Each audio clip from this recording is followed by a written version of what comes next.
Hello friends, welcome to our AIMS Today YouTube channel. In today's IIT JEE Foundation class from Mathematics subject, polynomials topic we are going to continue.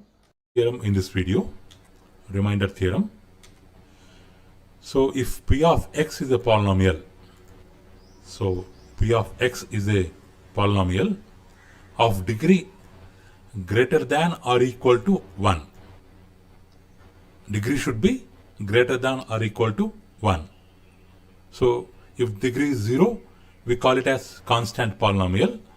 But here, for applying this theorem, we have to consider polynomials whose degree greater than or equal to 1. Means we can take linear polynomials, binomial polynomials, like cubic polynomials. Like that, we can take any polynomial except constant polynomial. So let A be any real number. Let A be any real number. So here we have a polynomial and we have a real number. Now, if the polynomial is divided by x minus a, where a is a real number, then the remainder will be P of a. So according to this theorem, if we have given a polynomial and we have given a real number such as a, then if the polynomial divided by x minus a, like that expression, so then the remainder will be P of a. So here, according to division rule, so this can be expressed as, so P of x, it is the dividend. So dividend equal to divisor. What is the divisor here? We are dividing with x minus a. So x minus a will be the divisor. So then remainder is P of a. So let's denote remainder with r. Then r of x will be remainder whose value is P of a. Along with that, we will get one quotient which is termed as q of x here. So here q of x is considered as quotient and r of x is considered as remainder. So here if we take one polynomial and if we divide with a value like x minus a, we will get a remainder. So for if this expression is P of x and this one if we consider as g of x, for P of x, g of x, for two such polynomials, there exists two more polynomials like q of x and r of x, where they are considered as, one is considered as quotient and one is considered as remainder. So according to this theorem, we can find the remainder.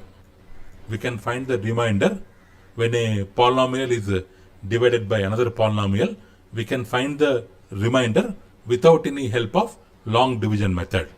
Without using long division method, directly we can find the remainder. In this case, we can make use of this remainder theorem. Let's see the logic behind this remainder theorem.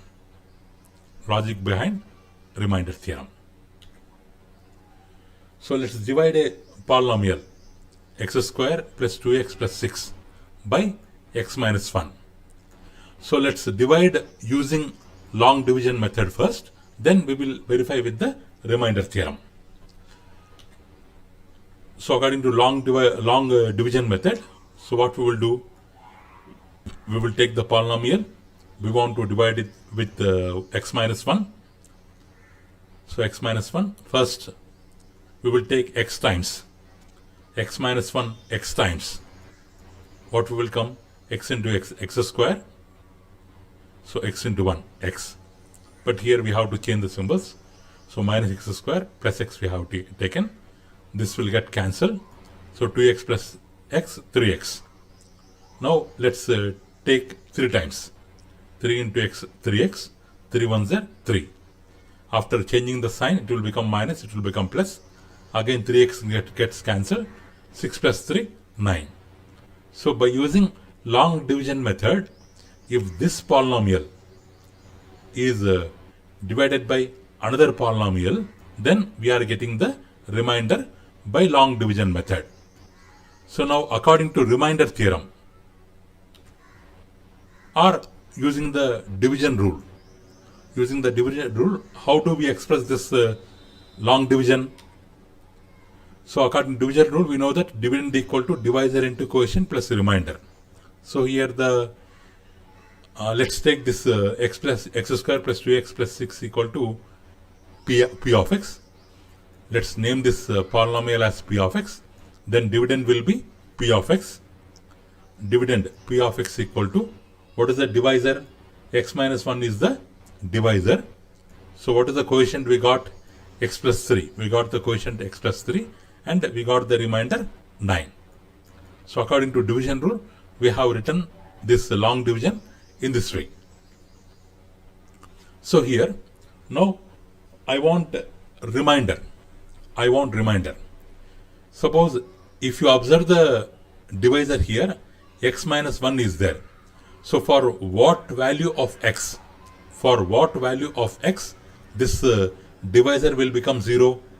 As we have minus 1 here, in the place of x, if we keep 1, then this divisor will become 0. Divisor into quotient, this total will become 0, and we will get the remainder. We will get the remaining value 9, which is equal to the remainder. So means for getting the remainder, in the divisor, in the place of x, we have to keep such a value so that remaining all values will become 0 and final value will be the remainder. 9 will be the remaining value. So here in the place of x, we can keep 1. In the place of x, we can keep 1. So why we have to keep 1 only? So their divisor, you can assume that divisor x minus 1 is equal to 0. Let's take x minus 1 equal to 0. Divisor value should be equal to 0. Like that if we take means, so then what is the value of x? X equal to minus 1 will go that side, it will become plus 1. So means if we take x equal to 1, then only divisor will become 0. Product of divisor and quotient will become 0. Only remainder will be the remaining value. So that's why we are taking x equal to 1 in the place of p of x. So then what happens? P of 1. If we calculate p of 1, so 1 square, 2 into 1 plus 6 equal to 9. So p of 1, whose value is 9. That p of 1 is considered as the remainder. So now according to remainder theorem, if p of x is divided by x minus a, then remainder will be p of a. In this case, it is divided by x minus 1. So that's why remainder is p of 1. So this is the logic behind remainder theorem. Means in the division rule, in the place of divisor, in the place of x, if we keep what value, we will get only remainder. So that value is considered as remainder of the polynomial. Let's see some more examples. So general form of some more reminders. So p of x divided by x plus a. So then what is the remainder? This you have to assume that this x plus a is equal to 0. X plus a is equal to 0. Then what will be the value of x? This plus a will go that side. It will become minus a. So the remainder will be p of minus a. So p of minus a means this polynomial remainder, it will have remainder value at the variable x equal to minus a, and its remainder is p of minus a. Its value we will get if we keep x equal to minus a in everywhere of the polynomial. So now if it is divided by ax minus b, so then if you assume it as 0, so then what will be the value of x? Minus b will go that side, it will become plus b, a will come this side, b by a.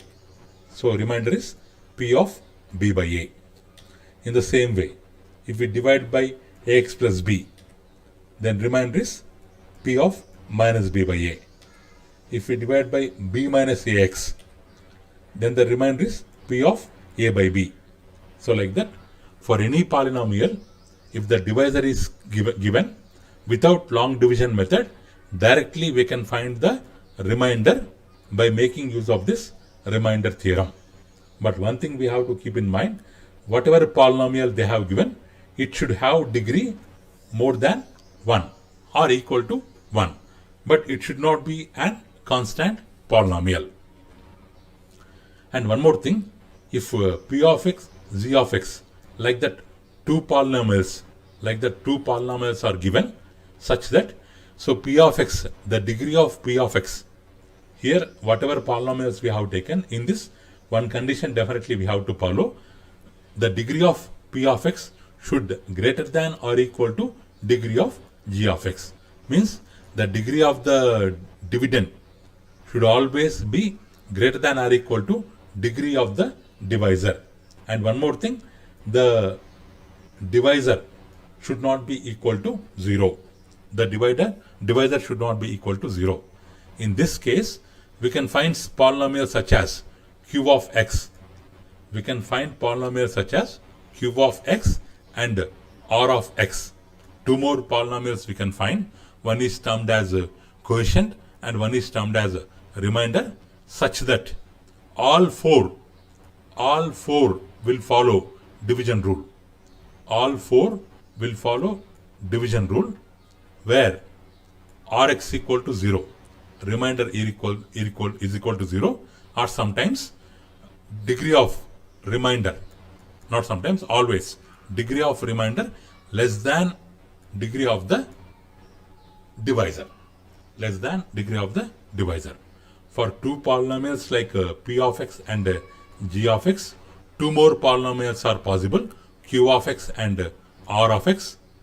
All four polynomials, they will follow the division rule, where the remainder is 0 and where the degree of remainder is less than the degree of the divisor. So from the remainder theorem, we can find these conclusions. So let's see some example problems. Now they are asking to find the remainder. So they have given a polynomial here. So they have given a polynomial 4x cube minus 5x plus 1. They have given a polynomial and we have to find the remainder when divided by x minus 2, x plus 3, 2x minus 1. In three cases we have to find the remainder. So let's take f of x. Let's denote the polynomial by f of x. First example, a, x minus 2. When the polynomial is divided by x minus 2, so this minus 2 will go, if we take it as 0, then minus 2, if it goes the side, it will become 2, x equal to 2. So we have to find the remainder when we keep the value 2 in the place of x, means f of 2. So 2 cube minus, directly we can get the answer 23. So without division method, directly we are able to find the answer. So the remainder of f of x when divided by x minus 2 is directly 23. In the second case, we have to divide it by x plus 3. Then remainder will be f of minus 3. Remainder value will be at f of minus 3. Actually, this f of minus 3 is not the remainder. Originally, what does it mean? Means remainder value lies at this f of minus 3. So f of minus 3 value, if we calculate, means it will come minus 92. So remainder is minus 92. In third case, 2x minus 1. So minus 1 will go that side, plus 1. 2 will go that side, 1 by 2. So the remainder will be at x equal to 1 by 2. We have to keep the values. Then after simplification, value we will get minus 1. So we will come across these type of problems regarding the remainder theorem. Let's see one more example.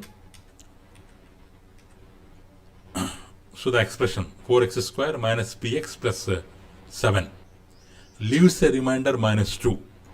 Means remainder value they have given when divided by x minus 3. Divisor also they have given. Remainder value also they have given. But in the given polynomial, one unknown value is there, which is p. That unknown value we have to find with the help of given hints. So here, let's take the polynomial as f of x. So according to remainder theorem, if it is divided by x minus 3, so then it will have remainder at f of 3. It will have remainder at f of 3. But according to cosine, the remainder value is minus 2. So that f of 3 value is minus 2. Let's keep everywhere 3 in this given polynomial. So then LHS will become 4 3 square p into 3 3p plus 7 equal to minus 2. After simplification, we can find the p value directly. So we will come across problems like they will give the remainder value, they will give the divisor, and in the polynomial they will keep an unknown value. That unknown value we have to find. So these kind of problems also we have to solve. Next, let's see one more problem. Now find the values of AB. So here two unknown values are there. And the given polynomial is exactly divisible. Exactly divisible means the remainder will always be 0. Without any other remainder, exactly it will be divided by both x minus 1 and x plus 2. Here two divisors are there. For the given polynomial, two divisors are there. With the two divisors, the given polynomial is exactly divisible. Then we have to find the two unknown values. So let's take the polynomial as p. Now x minus 1, because it is exactly divisible. Any number, if it divides any other number as exactly divisible, then it is called as a factor of the first number. So here x minus 1 is a factor of p of x. So p of 1, the remainder at p of x equal to 1, that is p of 1 is equal to 0, that is 1. When it is divided by x plus 2, remainder will be p of minus 2, whose value also 0. Why we are taking 0 means in the question they have given exactly divisible word. So that's why directly we are taking 0. P of 1, if we substitute in all places of x 1, so then we will get one equation. Get one equation which is equal to 0. If we place minus 2 also, we will get one more equation which is equal to 0. If we solve these two equations, we will get a value and we will get b value. So like this, we can making use of remainder theorem, we can solve different types of problems. Let's learn about factor theorem in this video. So let p of x be any polynomial. Of degree greater than or equal to 1. So p of x is a polynomial whose degree is greater than or equal to 1. It means that it is not a constant polynomial. It may be linear polynomial, binomial, cubic polynomial, like that. It should not be constant polynomial. So that kind of polynomial we are taking, and let a be the unknown value, a be any real number. Then x minus a will be considered as a factor of p of x if and only if p of a equal to 0.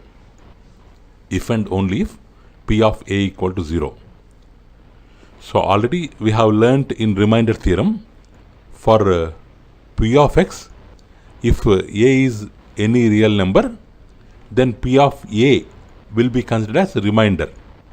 This is considered as remainder.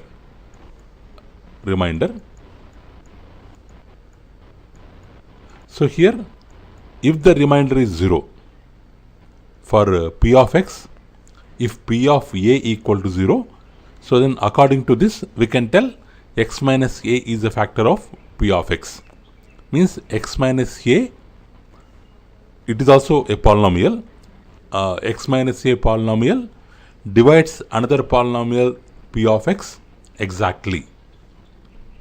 So then the remainder will become 0, or p of x is exactly divisible by x minus a. So that's why x minus a is called a factor of p of x. So here the condition is, if p of x is a polynomial whose degree is greater than or equal to 1, means which is an example of either linear polynomial, binomial, cubic polynomial, like that, and a be any real number, if p of a equal to 0, if and only if, in that case only x minus a is a factor of p of x. So we can consider this factor theorem as a reciprocal of remainder theorem. So in the remainder theorem, what we have told, the remainder will be 0. But here in this case, if the remainder is 0, then x minus a is a factor that we are defining. So from this we can conclude two things. One is, x minus a is a factor of p of x when a equal to 0. That is first case. And second case, if the remainder is 0, then x minus a is a factor of p of x. If x minus a is a factor, then remainder is 0. That is one case. If remainder is 0, then x minus a is a factor. That is second case. So factor theorem is commonly used for factoring a polynomial. Suppose we have given a polynomial, we have to find the factors of polynomial. Then in that case, we make use of this factor theorem. And it is also used in finding the roots. Finding the roots means solutions. Finding the solutions of a given polynomial equations. It is a special case of polynomial remainder theorem. So we can make use of this factor theorem for factoring a polynomial, for finding the factors of a polynomial, that is one case, and for finding the roots of the polynomial, that is the second case. So proof of factor theorem. So consider a polynomial f of x which is divisible by x minus c, which is divisible by x minus c. Then according to factor theorem, f of c should be 0. So using remainder theorem, so this statement, how we can express this statement, f of x, the dividend equal to divisor x minus c. Here we are dividing with x minus c, divisor x minus c. We will get some coefficient. We can name it as q of x, and we will get remainder f of c. If the remainder is 0, because in factor theorem what we have told, if the remainder is 0, then it is a factor that we have to prove. Means remainder is 0, it is given in the statement. So we are taking remainder as 0.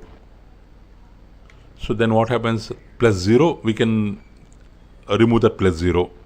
So f of x can be written as product of these two polynomials. Suppose we are having number 8. If we write it as 2 into 4,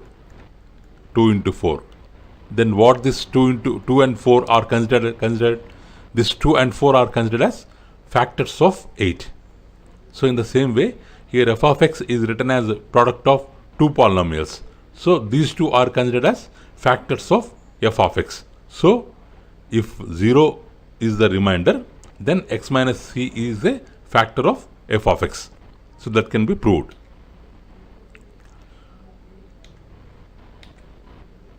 So we can also prove in another way. So by remainder theorem, we can write according to division rule, we can write the given statement as this. If now here in the last proof what we have taken, if the remainder is 0, x minus c is a factor that we have told. Here, if it is a factor, then the remainder must be 0. So if it is a factor, according to definition of factor, what does it mean? It will exactly divides f of x. So remainder will always be equal to 0. So these two cases are possible. Let's see some general examples. So if for a given polynomial p of x, if p of minus a equal to 0, if this remainder equal to 0, then what is the factor? So for let's take one variable x, this minus a, if we take towards x, we have to change the symbol x plus a. We can write it as x plus a. So x plus a is a factor of p of x. So for writing factor, we have to take the variable, and whatever remainder is there, for that sign we have to change and we have to combine both, then it will be considered as factor of the given polynomial. Suppose p of b by a, how we can write? X here plus symbol is there, so we have to write minus b by a, x minus b by a. After simplification, x minus b by a equal to 0, that we have to consider. So ax, if you after taking LCM, ax minus b equal to 0. So what will be the factor? Ax minus b. So ax minus b is the factor. So here p of b minus a. So x we have to take, minus b minus a is there.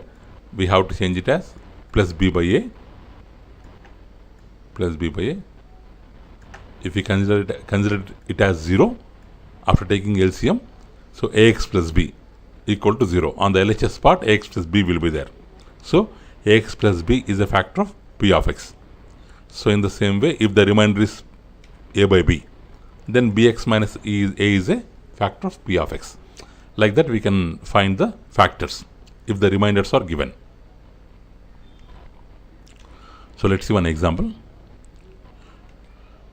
So use the factor theorem and determine whether x minus a is a factor of, here is 2 times printed, x minus 1 is a factor of the given expression a, b, ab. We have two polynomials. We have to find whether x minus a is factor of each polynomial or not. So let's assume this polynomial as f of x. So if x minus 1 is to be a factor, then we have to prove f of 1. Then we have to prove f of 1 equal to 0. Let's keep 1 in the place of x everywhere in the given statement. 1 cube, 1 square, 7, 2, like this. After simplification, it is 0. So as the remainder is 0, it is proved that x minus 1 is a factor of f of x. Now second example. Let's assume the second example of as g of x equal to. So let's keep 1 in the place of x everywhere of the polynomial. Then 1 cube, 1 square, 2 into 1, 1. After simplification, we have got the remainder minus 1.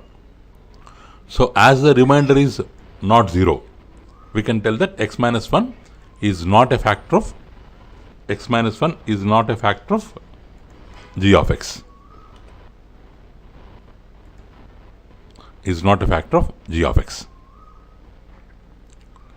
So thank you. So we are going to learn about factorization of polynomials. So before going to that, let's see what are factors. Suppose if we have an integral value, so if we have an integral value or if we have an integer like 172 and that particular value get divided completely by another integral value or another number such as 4 without leaving any remainder other than 0. If after the division, so whatever remainder we are getting, it should be always 0. If it is not other than 0, so in that case the divisor with which we are dividing the given integral value is called as the factor of that integral value. Is called as the factor of that integral value. Means a factor is such kind of integer which divides the given integer perfectly without leaving any remainder other than 0. So that is called as a factor. Let's see in another way. So if we have 12, how we can write 12 in terms of product of two numbers? So many possible ways are there. We can write it as 12 into 1 or 6 into 2, 3 into 4. Means the given integer 12 is divided by all these integers, either 12, 1, 6, 2, 3, 4. It is 12 is divisible by all the 6 integral values without leaving any remainder other than 0. So these 6 are all considered as factors of 12 because all the 6 integers can divide 12 with a remainder 0. So we can define factor in another way, that is when an integer, when a given integer like 12 could be written as product of two or more integers, then each such integer will be considered as the factor of the given integer. So there is no compulsion that an integer should have always only one factor. So many other factors also may be possible. It depends on the given integer value. Now in the previous video, so this is now in these two examples we have find out the factors of numerals. So let's see how to find the factors of polynomials. So the same case of numbers also exists for polynomials. So a polynomial also can be written as a product of two or more polynomials of degree less than or equal to that of it. So not only a number, if we have a polynomial, that polynomial also we can write it as a product of two polynomials. What about the degree of the two polynomials? The degree of that polynomial should be less than or equal to the given polynomial. So like that, if we write a polynomial, so then each polynomial involved in the product. Now the given polynomial we have written as a product of polynomials. So in that product, so whatever polynomials are involved, all that polynomials are considered as factors of the given polynomial. So the process of algebraic expression, writing of an algebraic expression as the product of two or more algebraic expressions is called factorization. So here factorization means, so writing a given algebraic expression in terms of product of two or more algebraic expressions. So it is like just like splitting an expression into multiplication of simpler expressions. A complex expression, if we split into multiplication of simpler expressions, so then all the possible terms in that multiplication are termed as factors of the given polynomial. Suppose we have a cube. So how we can split a cube? A into A. So here A is considered as factor of a cube. Or suppose if we have 3ABC, actually these two are monomials. If we have a monomial, then easily we can tell its factor, 3ABC. We can write it as a product of 3 into A into B into C. So now all these four, 3, A, B, C, all four are considered as factors of 3ABC. Or let's see one more example. So I want to find factors of 2y plus 6. So here 2y, how can I write 2y? 2 into y. Or how can I express 6? 2 into 3 as a product of 2 into 3. If you observe these two expressions or equations, here in these two expressions 2 is common. So they have common factor such as 2. So we can factor the whole expression into. So 2y plus 6 means we can write it as, we can take 2 as common. If we take 2 as common, in this y is remaining, in this 3 is remaining. So we can write 2 into y plus 3. So 2y plus 6 has been factored into 2 into y plus 3. So what we are telling, 2y plus 6 is factored. How it has been factored?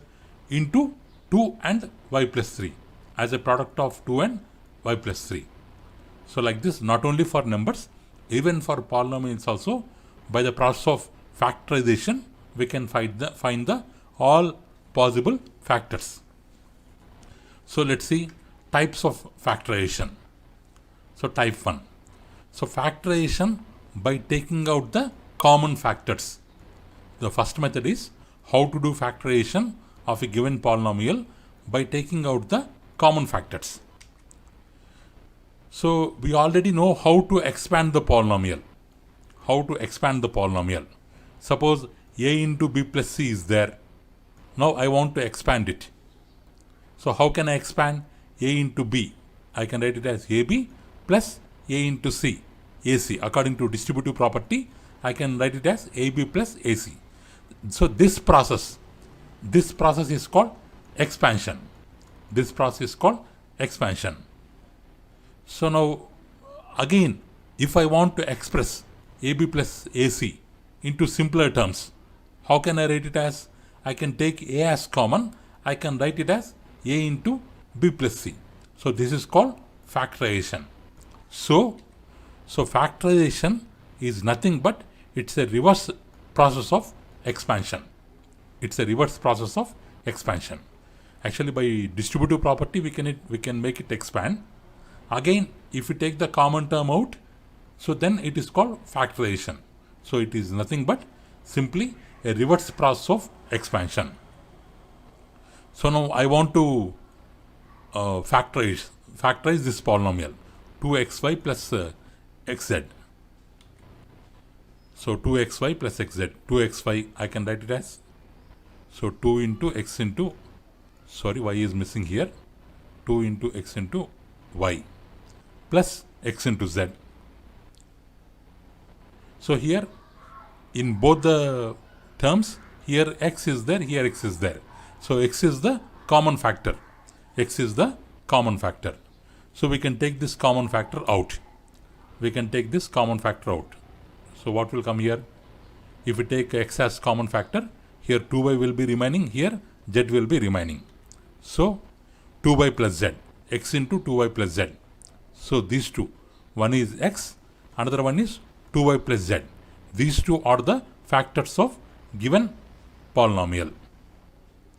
So if we want to check whether the results of factorization are correct or not, so then we can expand it again. X into 2y, what we will get? 2xy plus x into z, xz. 2xy plus xz. Again, after by expanding, we can check our result. We can confirm our result. So this is the first method of factorization, and it is taking out of common factors. Factorization by taking out of common factors. So next, second type, type 2, factorization by grouping terms. Factorization by grouping terms. If there is no common factor, in the previous example we have taken the common factor, but consider in the given polynomial there is no common factor. So then there may be no common factor for all the terms, but for some of the terms common factors may be there. We can group them. We have to group them. Then we have to take the common term out. So the second type is factorization by grouping the terms. Factorization by grouping the terms. So grouping the terms. So that technique will be used. So here they have given one expression, a square minus b plus ab minus k. So there is no common term for all the four terms. But if we write it as, if we take a square plus ap as one group, minus I am taking common, b plus a as second group. Out of 4 terms, we made them into 2 groups consisting two terms each. So then, in the first group a is common. If I take a is common, I will get a plus b. In the second group, there is nothing common, so I can take 1 as common. If I take 1 as common, b plus a will remain the same, or I can write it as a plus b. Now, this from the first group and from the second group, I can take a plus b as common. So here a will be remaining, here minus 1 will be remaining. So we can write as a product of a plus b into a minus 1. So these two are the factors of given expression.